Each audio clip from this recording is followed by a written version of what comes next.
Assalamualaikum warahmatullahi wabarakatuh. Sebelumnya selamat pagi, selamat siang, selamat sore, dan selamat malam. Yang terhormat Bapak Bagus Karismawan, SSI, MAB, selaku dosen pengampu mata kuliah pemasaran digital, serta juga teman-teman sekalian. Pada kesempatan kali ini, kami dari kelompok 5 akan mempresentasikan materi mengenai komunikasi pemasaran Tokopedia, di mana dalam presentasi ini kami akan membahas beberapa hal seperti apa itu konten marketing dan beberapa konsep lainnya. Nah, sebelum masuk ke materi, boleh di next?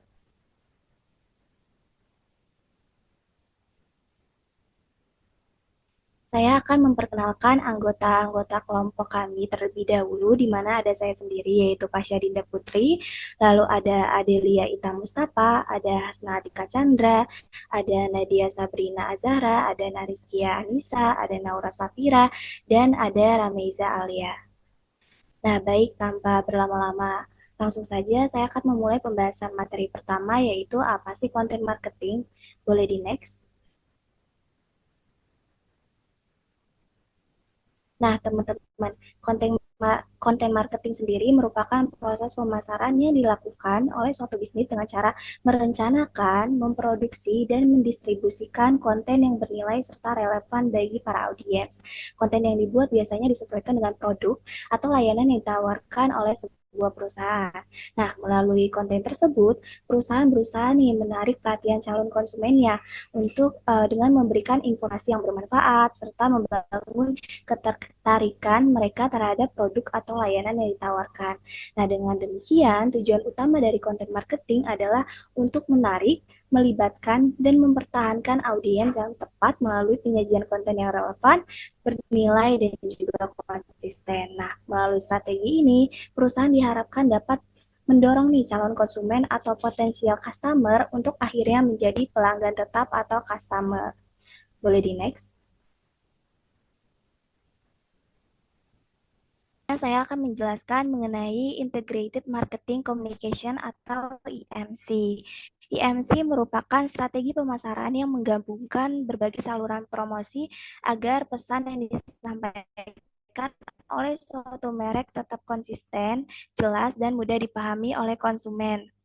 Nah, dalam strategi ini, perusahaan tidak hanya menggunakan satu media saja, tetapi memanfaatkan berbagai media secara terintegrasi seperti iklan, media sosial, email marketing, konten digital, hingga kerjasama dengan para influencer. Nah, semua media tersebut digunakan secara terkoordinasi sehingga pesan yang diterima konsumen menjadi selaras dan saling mendukung, sehingga dapat memperkuat citra merek di mata konsumen. Nah, dengan adanya komunikasi pemasaran yang terintegrasi ini, perusahaan dapat membangun hubungan yang lebih kuat dengan konsumen serta dapat meningkatkan efektivitas strategi pemasaran yang ya. Terima kasih.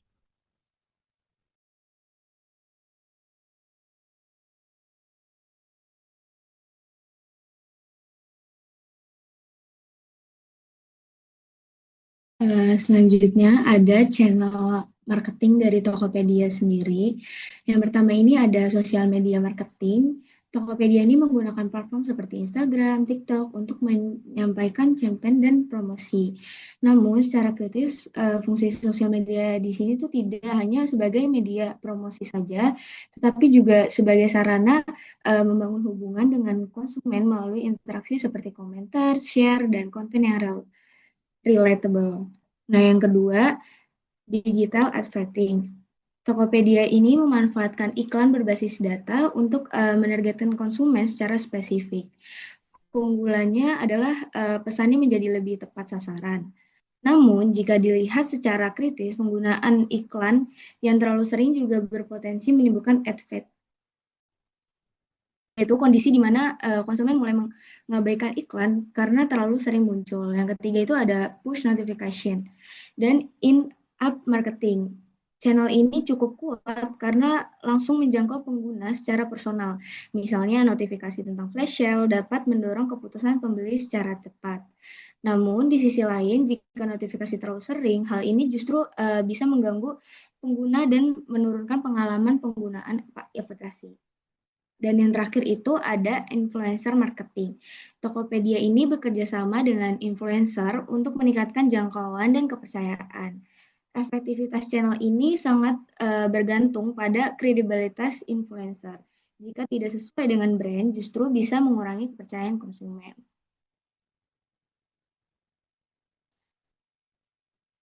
Nah, selanjutnya ini ada peran channel dalam membangun brand. Yang pertama, dalam meningkatkan brand awareness dengan banyak channel yang digunakan, Tokopedia ini dapat menjangkau konsumen secara luas. Namun, tingginya exposure juga harus diimbangkan dengan konsistensi pesan agar brand tidak terlihat membingungkan. Yang kedua, dalam membangun brand image. Tokopedia ini dikenal sebagai platform yang mudah, murah, dan terpercaya. Channel marketing channel marketing ini membantu memperkuat citra ini melalui promo dan komunikasi visual. Tetapi jika pengalaman pengguna tidak sesuai dengan yang dipromosikan, maka brand image-nya bisa menjadi negatif. Yang ketiga itu dalam meningkatkan engagement. Interaksi di sosial media ini menunjukkan adanya hubungan antara brand dan konsumen. Namun, engagement yang tinggi belum tentu selalu berujung pada pembelian, sehingga perlu strategi lanjutan untuk mengkonversinya. Yang keempat, dalam mendorong keputusan pembelian. Channel seperti Digital Ads dan push notifikasi terbukti efektif memicu pembelian secara cepat. Namun, strategi ini tuh cenderung bersifat yang jangka pendek jika tidak diikuti dengan upaya membangun loyalitas. Dan yang terakhir itu menciptakan loyalitas konsumen. Jadi Tokopedia ini berusaha mempertahankan pengguna melalui promo dan pengalaman aplikasi, tetapi loyalitas tidak hanya dibangun dari diskon, melainkan juga dari kepercayaan dan kepuasan pengguna secara keseluruhan. Selanjutnya akan dijelaskan oleh rekan saya. Dan selanjutnya saya akan menjelaskan terkait framework AIDA. Sebenarnya apa sih framework AIDA? Jadi framework AIDA itu simpelnya model pemasaran yang digunakan untuk menggambarkan tahapan-tahapan yang dilalui konsumen sebelum mereka melakukan keputusan pembelian. Nah, di framework AIDA ini adalah singkatan ya dari attention, interest, desire, dan juga action. Nah, di tahapan pertama di attention itu tahapan di mana perusahaan ini gimana caranya menarik perhatian uh, terhadap konsumen untuk membeli produk atau layanan yang ditawarkan. Jadi biar konsumennya itu penasaran dulu terkait produk dan layanan yang ditawarkan oleh perusahaan. Nah, hal ini tuh bisa dilakukan melalui iklan-iklan yang menarik, visual-visual yang mencolok, ataupun juga pakai headline-headline yang relevan di target pasarnya. Nah, di tahapan kedua itu ada interest, yaitu ketika konsumen mulai menunjukkan ketertarikan dan ingin mengetahui lebih lanjut mengenai produk tersebut. Di tahap ini juga perusahaan tuh perlu memberikan informasi yang jelas dan juga menarik agar si konsumen ini tetap engage sama produknya. Di tahapan ketiga itu ada desire. Desire ini dimana tahapan ketertarikan konsumen ini berubah atau berkembang menjadi keinginan untuk memiliki atau menggunakan produk tersebut gitu. Nah, perusahaan biasanya di tahap ini menonjolkan manfaat, keunggulan, serta nilai-nilai tambah dari eh nilai-nilai produk mereka nilai-nilai plus produk mereka dari kompetitor lain. Nah, terus di tahapan terakhir itu ada action, di mana konsumen ini akhirnya mengambil tindakan untuk melakukan pembelian, eh, mendaftarkan atau menggunakan layanan yang ditawarkan oleh perusahaan tersebut. Nah, terus fungsinya dari framework ID ini apa sih? Tolong di next.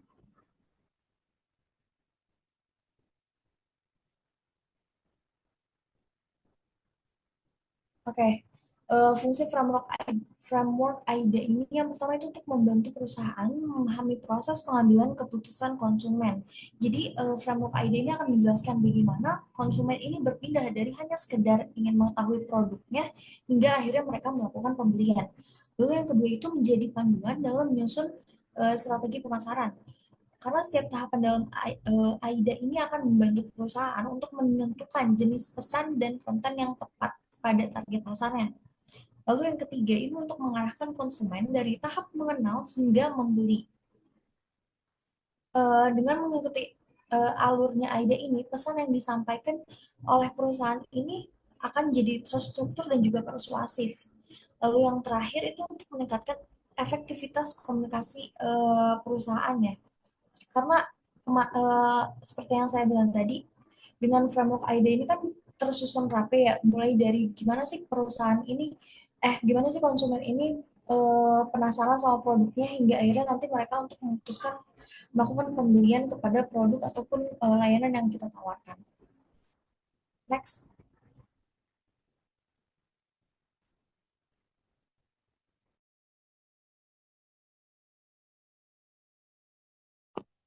Oke, selanjutnya ada model 5A. Jadi model 5A ini atau Aware, Appeal, Act, Advocate adalah konsep yang menjelaskan perjalanan konsumen dalam proses pengambilan keputusan, mulai dari si konsumen ini mengenal suatu brand hingga si konsumen ini akhirnya tuh mau buat ngerekomendasiin suatu brand ini kepada orang lain.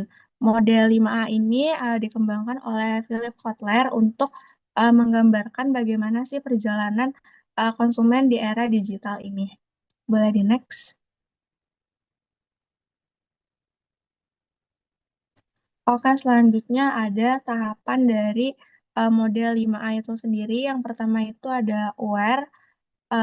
Di sini konsumen itu mulai mengenal suatu brand. Biasanya konsumen itu tahu brand tersebut itu melalui iklan, melalui media sosial, atau bisa juga lewat rekomendasi dari orang lain. Tapi di tahap aware ini, konsumen ini masih belum tertarik untuk eh, membeli suatu brand. Selanjutnya itu ada appeal. Di tahap appeal ini, setelah si konsumen itu tahu, konsumen itu mulai merasa tertarik. Nah, ketertarikan ini bisa dipengaruhi oleh konten yang menarik, tampilan produk, atau value dari brand atau produk tersebut. Selanjutnya itu ada X. Pada tahap ini, konsumen itu biasanya mulai eh, mencari tahu informasi tambahan seperti membaca review, melihat testimoni, atau bahkan si konsumen ini bertanya ke orang lain. Jadi, eh, si konsumen ini benar-benar memastikan sebelum si konsumen ini mengambil keputusan untuk membeli suatu brand atau produk tersebut. Selanjutnya itu ada act. Di sini konsumen itu sudah merasa cukup yakin sehingga akhirnya si konsumen itu memutuskan untuk membeli atau menggunakan suatu produk tersebut. Dan yang terakhir ada advocate. Eh, Kalau konsumen merasa puas, si konsumen ini tuh nggak hanya berhenti di pembelian, tapi juga konsumen ini tuh akan ngerekomendasiin produk atau brand tersebut ke orang lain, misalnya lewat review, lewat sharing di media sosial, atau bisa juga lewat mulut ke mulut. Boleh di next. Oke, selanjutnya akan dijelaskan oleh teman saya. Oke, baik. Selanjutnya di sini tadi udah dibahas apa itu mulut ke mulut. Jadi apa itu apakah word of mouth ini masih relevan gitu di era digital saat ini? Nah, jadi sebelum ke sana kita bahas dulu nih. Word of mouth itu artinya apa sih? Nah, jadi word of mouth ini artinya secara sederhana seseorang yang menyebarkan informasi tentang sebuah produk atau brand bukan karena dibayar, tapi karena mereka ini punya pengalaman nyata soal brand tersebut. Pernah nggak sih kita beli sesuatu gitu, bukan karena lihat iklan, tapi karena teman kita itu bilang, ini bagus banget loh, coba deh. Nah, itu tuh yang namanya word of mouth atau sering disingkat dengan WOM. Boleh di next?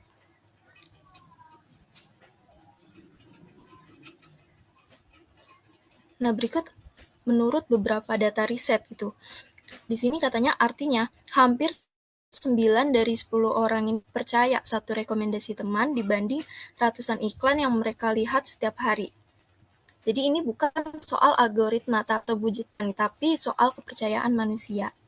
Lalu yang kedua di sini Artinya, pelanggan yang datang karena rekomendasi bukan hanya lebih loyal, tapi mereka juga jadi mesin BOM baru yang terus menyebarkan pesan brand secara organik. Boleh di next?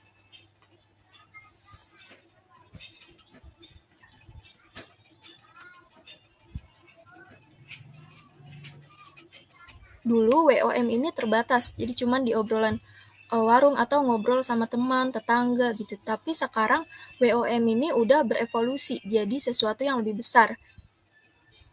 Nah, di era sekarang WOM ini hadir dalam berbagai wujud baru.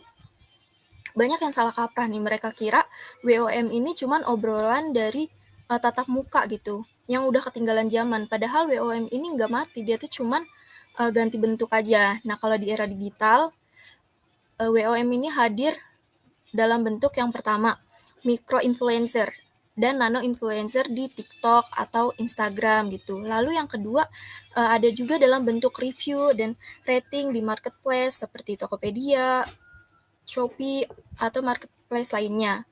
Lalu yang terakhir ini hadir dalam bentuk ulasan. Ulasan yang kita lihat di Google Maps, atau aplikasi, atau ulasan-ulasan di marketplace. Boleh di next? Jadi balik lagi ke pertanyaan awal, apakah word of mouth ini masih relevan di era digital? Jawabannya sangat relevan, bahkan lebih kuat dari sebelumnya. WOM ini nggak mati, dia itu hanya berevolusi gitu. Yang tadinya dari obrolan warung kopi, obrolan tetangga. Nah, sekarang tuh udah berubah jadi review TikTok, jadi thread di media sosial, atau jadi rating di marketplace. Nah, formatnya aja yang berubah, tapi kekuatannya tetap sama. Intinya kepercayaan antar manusia. Boleh di next?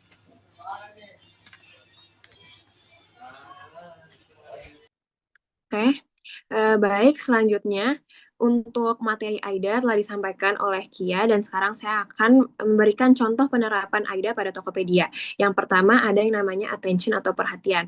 Tokopedia menggunakan visual yang menarik dengan warna yang khas. Kita bisa lihat bahwasanya Tokopedia itu ciri khasnya hijau sekali, serta orang-orang jadi tahu kalau misalkan hijau-hijau ini adalah Tokopedia. Nah, yang terbaru, Tokopedia itu menggunakan atau membungkus kontennya menggunakan konten-konten receh untuk mempromosikan jualan-jualan yang ada di Tokopedia. Nah, penggunaan konten seperti ini tuh menarik perhatian audiens sehingga orang-orang lebih tertarik ini untuk membeli, untuk melihat-lihat dulu gitu. Lalu yang kedua ada namanya interest atau minat. Nah, Tokopedia mulai menampilkan berbagai keuntungan yang bisa didapatkan oleh konsumen seperti promo besar-besaran, diskon hingga 90%, cashback, lalu ada gratis ongkir, sehingga orang-orang yang tadinya hanya ingin melihat atau interest aja gitu terhadap kontennya langsung kayak, wah ada promo menarik nih, bisa langsung melihat barang-barang atau produk-produk yang ada di Tokopedia. Lalu yang ketiga ada yang namanya desire atau keinginan. Nah, Tokopedia ini memperkuat minat tersebut menjadi keinginan dengan menghadirkan fitur seperti flash sale di jam tertentu sehingga orang-orang yang tadinya udah mulai tertarik, udah mulai pengen check out, lagi langsung buru-buru check out karena ada promo menarik yaitu di flash sale. Ada jam-jam tertentu sehingga orang-orang jadi FOMO nih buat berlomba-lomba untuk membeli produk tersebut. Lalu yang terakhir ada yang namanya action atau tindakan. Tokopedia mempermudah konsumen untuk langsung ngeklik link yang ada di sosial medianya. Contohnya seperti yang ada di PPT, konsumen bisa langsung ngeklik yang ada cek di sini, lalu bisa disambungkan langsung ke Tokopedia. Boleh di next? Selanjutnya yaitu campaign.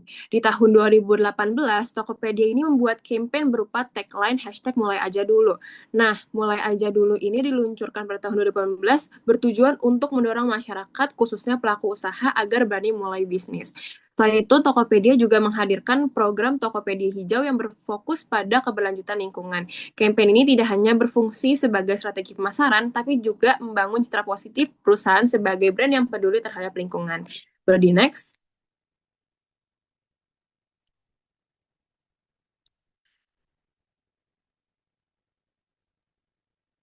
Selanjutnya yaitu adalah iklan Tokopedia. Nah, iklan Tokopedia ini sering muncul, yang terbaru adalah waktu Indonesia Belanja atau gajian sel. Iklan ini tuh memiliki beberapa karakteristik utama. Yang pertama itu dari segi visual, Tokopedia menggunakan visual warna hijau yang khas untuk mudah dikenali. Lalu ini termasuk untuk memperkuat identitas Tokopedia sendiri. Lalu yang kedua dari segi iklan menampilkan promo seperti diskon, gratis ongkir, dan juga cashback. Selain itu, terdapat batasan waktu seperti flash sale yang mendorong konsumen untuk segera membeli produk-produk yang ada di Tokopedia. Lalu yang ketiga, Tokopedia juga sempat menggunakan brand ambassador. Salah satu yang paling besarnya yaitu ada di collab bersama K-popers, yaitu Blackpink. Ini salah satu yang mengundang daya tarik konsumen sehingga lebih banyak menggunakan aplikasi Tokopedia. Oke, boleh di next.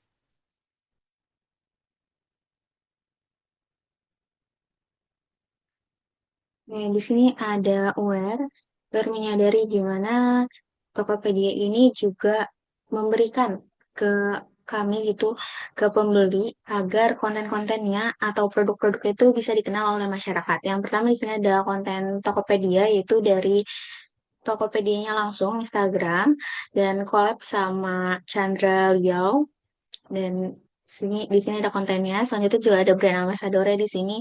Nah, collab gitu ya, menjadi brand ambassador yaitu dari K-pop Idol. Nah, selanjutnya juga ada CEO atau CM-nya ketika nge-search nih di Google gitu, dan di sini juga muncul brand dari Tokopedia-nya dan ke Tokopedia-nya langsung. Boleh di next. Nah, selanjutnya ada appeal, itu di sini yang di gambar sebelah kiri ada UI UX-nya, gambar tampilannya Tokopedia X TikTok Shop, itu bagaimana mereka menarik pelanggan gitu. Ada promo-promo langsung, kupon, dan lain sebagainya. Nah, selanjutnya ada di apps Tokopedia juga, ini kurang lebih tampilannya hampir sama, tapi mungkin layout-nya aja yang ada sedikit perubahan dan lain sebagainya. Selanjutnya juga di sini ada promo-promonya nih untuk menarik customer yang mudah terlihat, yaitu seperti event gajian, sale, dan juga misi-misi yang bisa menjadi diskon untuk pembeli dan dipakai. Boleh di next. Bukti atau catatan gambaran dari review atau rating dari Ash yang tadi udah dijelaskan, yaitu yang pertama rating dari Tokopedia sendiri. Setelah melihat produk, di bawahnya ada rating dan di situ dijelaskan juga tadi sebagai WO. Eh, jadi ini penyebarannya, dan selanjutnya di sini juga bisa chat ke penjualnya langsung gitu melalui aplikasi Tokopedia. Boleh di next.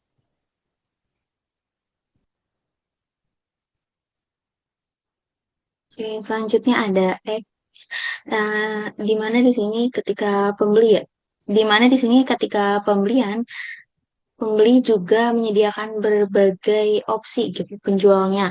Pembelinya bisa memilih ada opsi pengiriman yang sesuai dengan pembeli minati gitu, dan juga metode pembayarannya. Dan di pembelian ini juga bisa dilihat ini ada keputusan dari pembelinya sendiri. Jadi bisa menentukan apa yang mereka mau atau melakukan. Jadi banyak opsinya. Boleh di next. Selanjutnya ada advokat, itu merekomendasikan atau loyalitas kepada pelanggan.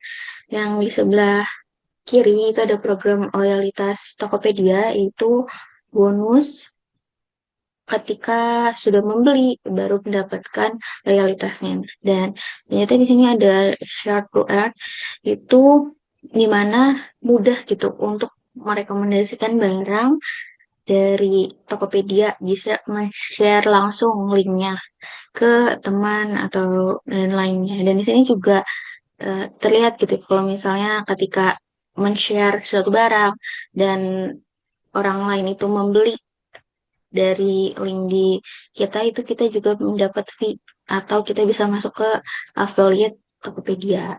Boleh next?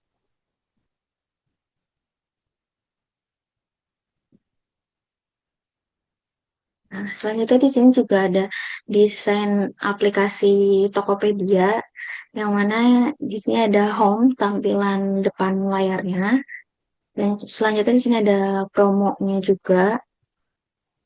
Promonya bisa langsung terlihat gitu ketika kita ngeklik layaran begini tampilannya. Riwayat transaksinya juga sama informasi profile terlihat lengkap. Yang keempat ini berada di aplikasi Tokopedia, dan yang di sebelah kanan itu ada laman TikTok Shop X Tokopedia gitu. Ini untuk pembelanjaannya. Boleh di next.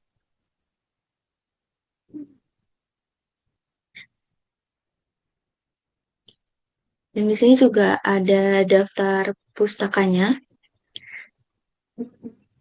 Boleh di next lagi.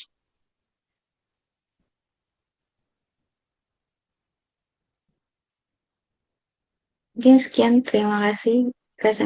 Begitu saja presentasi dari kami. Terima kasih atas waktunya yang sudah mendengarkan. Dari kami kurang lebih mohon maaf. Terima kasih. Sampai jumpa.